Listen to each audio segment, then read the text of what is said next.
full time trader ဖြစ်ဖို့လိုလားဆိုတော့ကိုယ့်ရဲ့ဒီကျွမ်းကျင်မှု skill ကအလုံးလောက်ရှိပြီလားဆိုတာကိုမေးပါကိုယ့်ရဲ့တလားစာစာဝတ်နေရ trade တစ်ခုပေါ်မှာမူတည်နေမယ်ဆိုရင်တော့ကိုက trader မဟုတ်တော့ဘူးတစားခံဖြစ်သွားတယ်အကောင်းဆုံးကတော့ပတ်တိုင်းအနေနဲ့စပေါ့နော်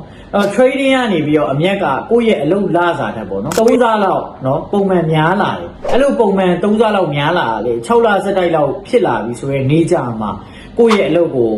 အလုံးနှုတ်ထွက်စာတင်ပြီးတော့ full time ကိုက join ပေါ့နော်ဘာကြောင့်လဲဆိုတော့လောဘနဲ့ကိုယ့်ရဲ့လွတ်လပ်ခွင့်ကိုမလဲနိုင်နဲ့အရေးချင်းရှိအောင်ပဲအရင်လုပ်ပြီးမှ full time trader အကြောင်းဆိုတာကိုစဉ်းစားအခုလက်ရှိမှာအလုပ်တစ်ခုခုလုပ်နေတယ်ရှိနေတယ်ဆိုရင်အဲ့အလုပ်ကိုမထွက်လိုက်နဲ့အဲ့အလုပ်ကပေးတဲ့ income ကို